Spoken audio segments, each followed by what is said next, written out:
Hello, आजचा आपला topic आहे 12th लॉजिक आणि लॉजिक मध्ये आपण आज एमसीक्यू सोडवणार आहोत 12वी सायन्स मध्ये.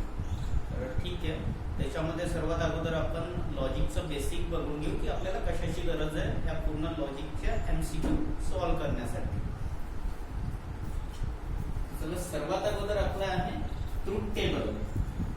ट्रूथ टेबल मध्ये आपण पाहतोय ट्रूथ टेबल, आणि ट्रूथ टेबल मध्ये आपण म्हणतोय फर्स्ट आहे अँड. तर अँड मध्ये आपण लक्षात ठेवू ट्रू ट्रू ट्रू, बाकी सर्व फॉल्स, बाकी सर्व फॉल्स. सेकंड आहे आपला ऑर. ऑर मध्ये ध्यानात ठेवू आपण फॉल्स फॉल्स फॉल्स, बाकी सर्व ट्रू, बाकी सर्व ट्रू. त्याच्यानंतर आहे आपलं इम्प्लिकेशन. Third implication. इम्प्लिकेशन मध्ये ध्यानात ठेवायचं आहे ट्रू फॉल्स फॉल्स, बाकी सर्व ट्रू. नेक्स्ट आहे त्याच्यानंतर डबल इम्प्लिकेशन. तर डबल इम्प्लिकेशन मध्ये म्हणतो आपण सारखे ट्रू. सारखे मीन्स दिस ट्रू, तर हे ट्रू. सारख्यांचं उत्तर ट्रू. सिमिलरली सेकंड कॉम्बिनेशन सारखे ट्रू. हे दिसतात सारखे. आय ट्रू आहे, आय ट्रू आहे, true double implies true is equals to true, false double implies false is equals to true. आणि जर का वेगळे असेल त्याच्यामध्ये लक्षात ठेवायचं आहे सारखे ट्रू आणि म्हणायचं वेगळे फॉल्स. सगळं आपल्याला ध्यानात काय ठेवायचं आहे, आपण म्हणतोय की ऍड मध्ये होते ट्रू ट्रू ट्रू, बाकी सर्व कॉम्बिनेशनचा आन्सर लिहायचंय फॉल्स. सिमिलरली ऑर मध्ये म्हणतोय आपण फॉल्स फॉल्स फॉल्स, बाकी सर्वच्या सर्व याचे आन्सर्स लिहायचे ट्रू. बिकॉज आपल्याकडे 4 कॉम्बिनेशन होतात, त्याच्यापैकी आपण कॉम्बिनेशन मोजके लक्षात ठेवतोय. नेक्स्ट आहे आपलं ट्रू फॉल्स फॉल्स. इम्प्लाइज मध्ये असेल तर आपण म्हणतोय ट्रू फॉल्स फॉल्स, बाकी सर्व ट्रू. आणि जर का डबल इम्प्लिकेशन असेल तर आपण लक्षात ठेवायचंय सारख्यांचं कॉम्बिनेशन ट्रू येते आणि वेगळ्यांचं जे कॉम्बिनेशन असेल त्याचं आन्सर आपलं फॉल्स येते. हे झालं आपलं ट्रूथ टेबल बद्दल. नेक्स्ट जो आहे त्याच्यामध्ये इम्पॉर्टंट दुसरी थिंग आहे की converse, inverse and Contra positive. आपण पाहून घेऊ की converse, inverse and Contra positive काय असते.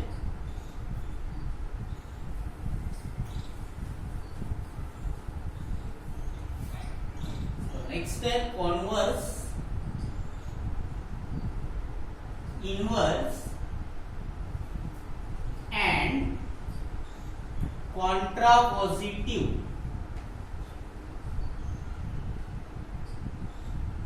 Converse, inverse and Contra positive. Suppose एक स्टेटमेंट आहे काहीतरी इफ P implies Q. एक स्टेटमेंट आहे आपलं आणि आपल्याला म्हटलेलं आहे की याचा कॉन्व्हर्स लिहायचा आहे. If P implies Q, then very first thing converse is converse हा होता उलटा. Q implies P. सिमिलरली आपण त्याचा इनव्हर्स लिहू शकतो. सेकंड थिंग आहे इनव्हर्स. इनव्हर्स आहे negation P implies negation Q. आणि तिसरी गोष्ट ध्यानात ठेवायची आहे आपल्याला contrapositive. Contrapositive. Contrapositive इनव्हर्सच्या उलटा आहे. इनव्हर्सच्या उलटा मीन्स राईटचा लेफ्टला, लेफ्टचं राईटला आहे. Negation Q implies negation P. आपण 3 गोष्टी आणखी नव्या पाहिल्या. Converse, inverse and Contra positive. If P implies Q, then converse is Q implies P. Inverse negation P implies negation Q, and contra positive is negation Q implies negation P. Next आहे आपला. आता याच्यानंतर आपण आता converse, inverse and Contra positive पाहिला. आता next जो important topic आहे तो आहे आपला क्वांटिफायर, युनिव्हर्सल क्वांटिफायर, ज्याच्यावर मोस्ट ऑफ द क्वेश्चन येतात. तो आता क्वांटिफायर मध्ये आपल्याला काय आहे?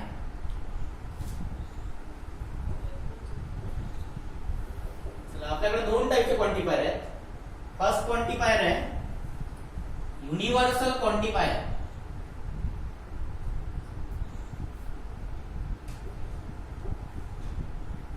आणि युनिव्हर्सल क्वांटिफायर मध्ये आपण जास्त काही ध्यानात नाही ठेवायचं, असं म्हणायचं आहे मराठी की सर्वांसाठी लागू होणारा, सर्वांसाठी लागू होणारा. दॅट मीन्स इंग्लिश मध्ये आपण लक्षात ठेवू exist for all, exist for all the values, exist for all जे काही असेल ते. आणि याचा सिम्बॉल आहे, सिम्बॉलिक रिप्रेझेंटेशन आहे याचं असं. सेकंड आहे आपला existential quantifier.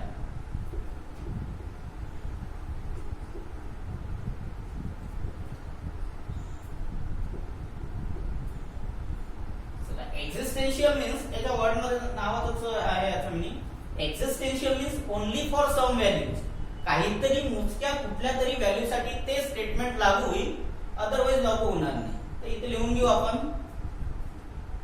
Only for means काहीतरी साठी, काहीतरी करिता लागू होणार. इंग्लिश मध्ये जर ध्यानात ठेवलं exist for some values, exist for some, आणि याचं सिम्बॉल आहे असं आहे उलटा. चला आता आपण पाहिलं आता याच्यात universal quantifier and existential quantifier. चला हे कंप्लीट आपलं बेसिक आहे लॉजिक मधलं. आता आपण बघू की आपल्याला एमसीक्यू कसे सॉल्व्ह करायचे. तर आपण पहिला आपला क्वेश्चन घेऊ इथे आणि सॉल्व्ह.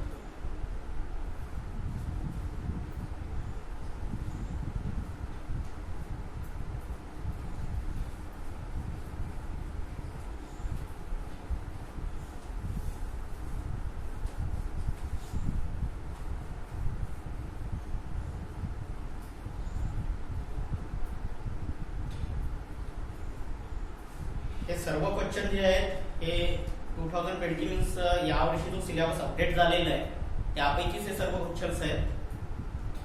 आणि मे बी यापैकी मोस्ट ऑफ दी क्वेश्चन्स तुमच्या बोर्ड्स एक्झाम मध्ये विचारण्यात येऊ शकतात. कारण याच्या अगोदर बोर्ड मध्ये जो होता की टेक्स्ट बुक मध्ये आपल्या कुठल्याही एमसीक्यूज नव्हते, आणि यावर्षी असं झालं की टेक्स्ट बुक मध्ये प्री इन्स्टॉल्ड एमसीक्यूज आहेत आणि आपल्या एक्झाम मध्ये जवळपास 16 मार्कचे एमसीक्यूज आहेत. सो एमसीक्यू वर फोकस करणं बेटर आहे. चला आपण पहिला एमसीक्यू बघू 12वीच्या टेक्स्ट बुक मधला. आणि एमसीक्यू आहे आपला first question, inverse of the statement pattern,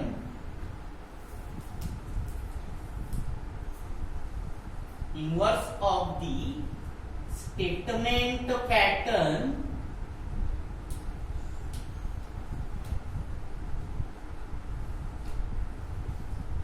numbering change केलेली आहे तुमच्या पुस्तकाप्रमाणे. मी खालचा प्रश्न वर, वरचा प्रश्न खाली असं लिहितोय क्रमाप्रमाणे.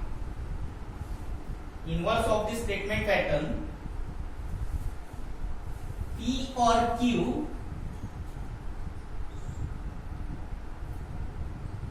implies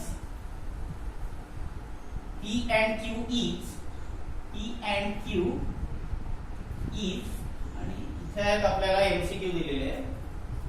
पहिला एमसीक्यू आहे आपला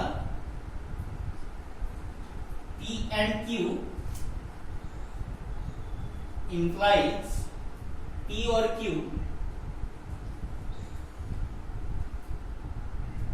सेकंड एमसीक्यू आहे आपला D, negation of P or Q implies P and Q.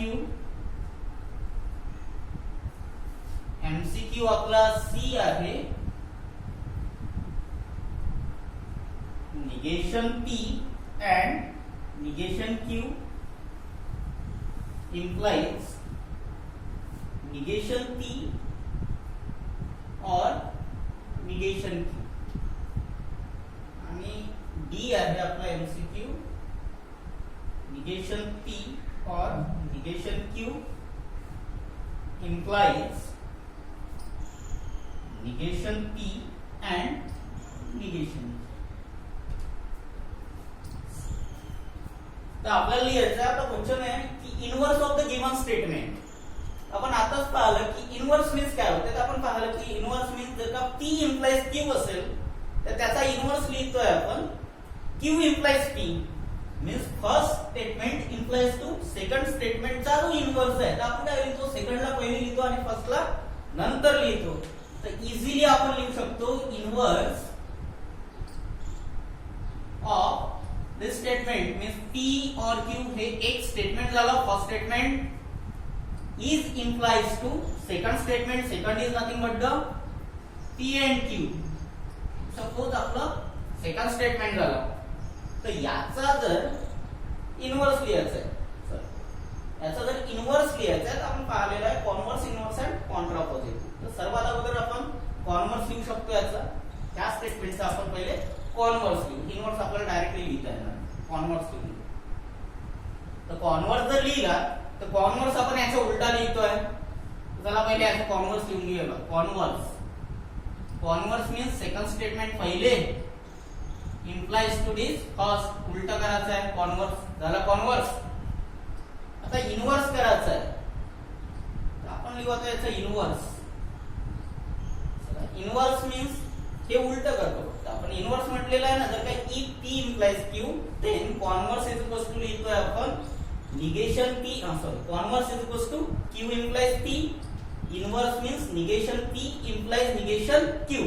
तर सपोज हा P आहे आणि सपोज हा Q आहे तर आपण असं म्हणू negation of first is implies to negation of second. आता पाहून घेऊ आपण फर्स्ट स्टेटमेंट कोणाला म्हटलेलं आहे. हे फर्स्ट स्टेटमेंट आहे मीन्स हे होईल आपलं निगेशन ऑफ P और Q implies to negation of second. Negation of second is nothing but the P and Q. बघून घेऊ आपण इथे ऑप्शन आहे का आपला, ऑप्शन दिसते का कुठे आपला, सध्या तर कुठे दिसत नाही. दॅट मीन्स कुठे ना कुठे कन्वर्ट करायचं आहे आपल्याला. ठीक आहे, तर चला पाहून घेऊ हा कन्वर्ट होते काय. तर निगेशन ऑफ P और Q is nothing but the negation of P और Q. निगेशन ऑफ P और Q साठी आपल्याकडे निगेशनचा फॉर्म्युला आहे आणि तो आहे negation P and negation Q. Next formula वापरून घेऊ आपण. निगेशन ऑफ P और Q is nothing but the negation P and negation Q. चला फॉर्म्युला. त्याच्यानंतर implies negation of P and Q is nothing but the negation P और negation Q. निगेशनचा formula वापरला. तर आता बघू आपण एमसीक्यू दिसते काय.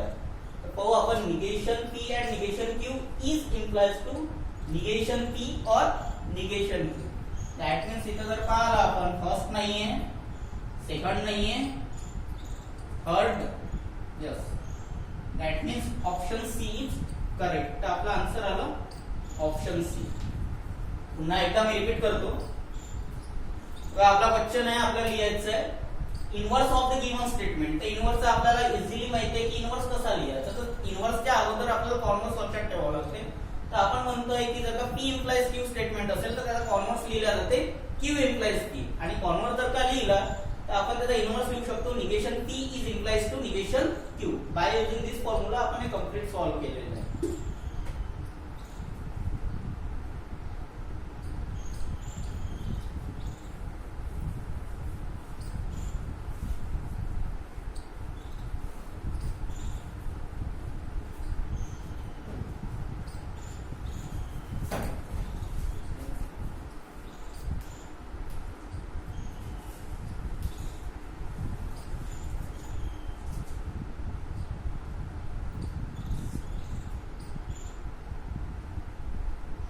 नेक्स्ट क्वेश्चन है second.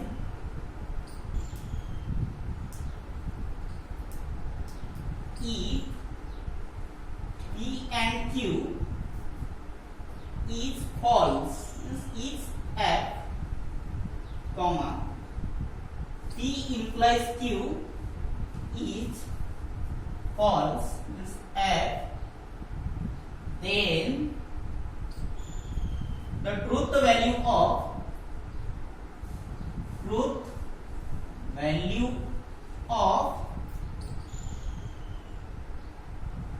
P and Q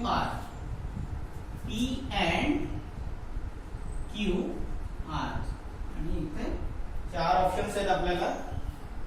option A आहे true comma true, option B आहे true comma false, option C आहे false comma true and option D आहे फॉल्स कॉमा फॉल्स. बघा आपल्याला लिहिलेलं आहे P and Q is false आणि P implies Q is false आणि पी आणि क्यू ची व्हॅल्यू काढायची आहे. व्हेरी सिंपल, याचा ट्रूथ टेबल बनवून घ्यायचा सर्वात अगोदर. तर आपण ट्रूथ टेबल बनवून घ्यायचं साधं. P Q, P and Q आणि नेक्स्ट आहे आपलं पी इम्प्लाइज क्यू. चला हे याचा एक ट्रूथ टेबल बनवून घेऊ. ते असते true true true false false true and then false false. आपण लक्षात ठेवलेलं आहे आता थोड्या वेळा अगोदर अँड मध्ये म्हटलेलं आहे की ट्रू ट्रू ट्रू बाकी सर्वच्या सर्व कॉम्बिनेशन्स फॉल्स.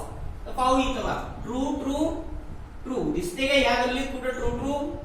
या गल्लीत जर का ट्रू ट्रू नाही दिसत तर आपण डायरेक्टली म्हणून देऊ फॉल्स. चला ऍड मध्ये चला नेक्स्ट आहे हे दिसते इम्प्लिकेशन. इम्प्लिकेशन मध्ये आपण ध्यानात ठेवलेलं आहे ट्रू फॉल्स फॉल्स बाकी सर्व ट्रू. इम्प्लिकेशन मध्ये ध्यानात ठेवलं आहे ट्रू फॉल्स फॉल्स बाकी सर्वच्या सर्व कॉम्बिनेशन्स ट्रू. नेक्स्ट लिहून घेऊ आपण ट्रू फॉल्स फॉल्स जेही कॉम्बिनेशन असेल तिथं आपण शोधू. इथं दिसते का ट्रू फॉल्स? फक्त इथे दिसते ट्रू फॉल्स फॉल्स बाकी all the combinations are true. चला तर आपला ट्रूथ टेबल झाला. आता कंडिशन इज दॅट आपल्याला पी अँड क्यू ची व्हॅल्यू त्या कंडिशन वर काढायची आहे जिथं म्हटलेलं आहे P and Q is false and P implies Q चे आन्सर येते फॉल्स. तर आपण शोधू फक्त की इथं फॉल्स फॉल्स वाली गल्ली कोणती आहे. तर हे जर शोधलं तर आपली पहिली गल्ली झाली. इथं दिसते का फॉल्स फॉल्स? नाही दिसत. इथं दोघांची उत्तर काय आले? ट्रू आले. सेकंड वाला बघ, सेकंड वाल्या गल्लीत याचे उत्तर फॉल्स आहे आणि याचे उत्तर फॉल्स आहे. तिसऱ्या याच्यात नाही आहे फॉल्स ट्रू आहे फॉल्स ट्रू आहे. दॅट मीन्स आपला आन्सर राहणार आहे सेकंड वाला गल्ली. आता सेकंड याच्यात आपल्याला व्हॅल्यू कशाची काढायची लावली? पी आणि क्यू ची.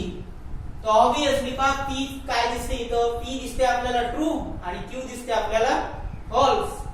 दॅट मीन्स आपण म्हणू शकतो पी झाला आपला ट्रू, क्यू झाला आपला फॉल्स. आणि जर का कॉम्बिनेशन मध्ये पाहिलं P comma Q is nothing but the true comma false.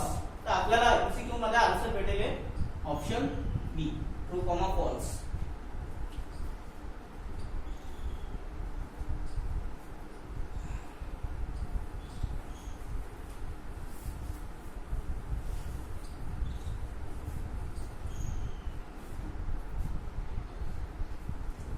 चलो नेक्स्ट आहे आपलं the negation of inverse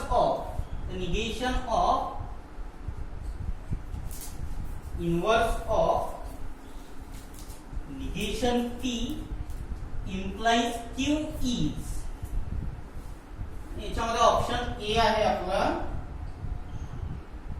Q and P, option B आहे negation P and negation Q, option C आहे P and Q and option D आहे आपला negation Q implies negation P.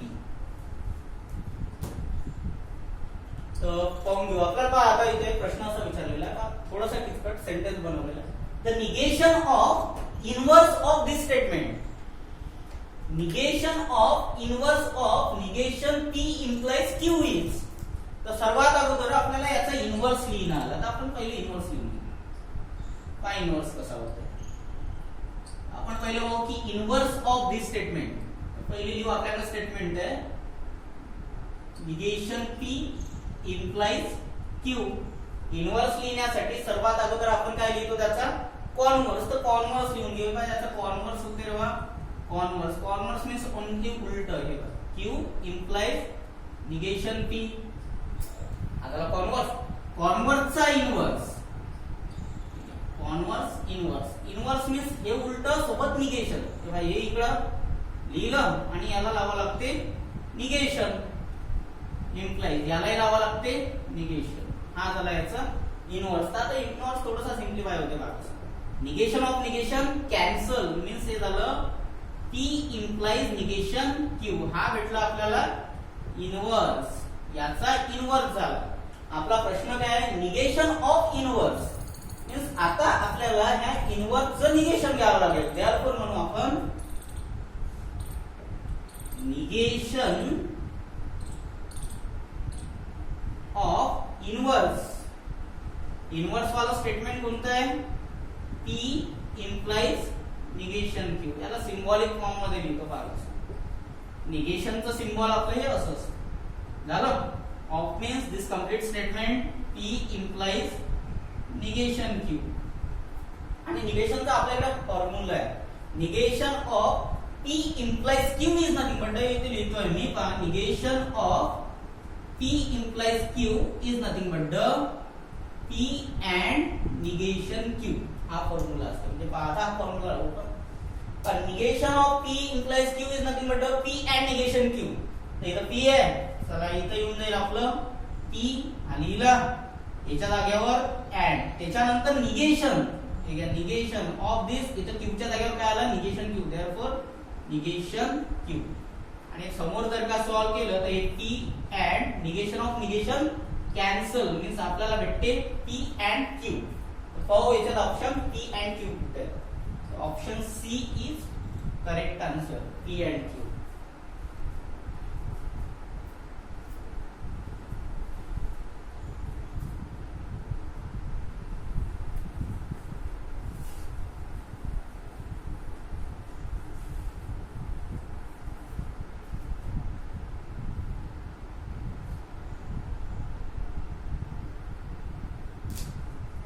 Next जो प्रश्न आहे तो सेम असाच आहे.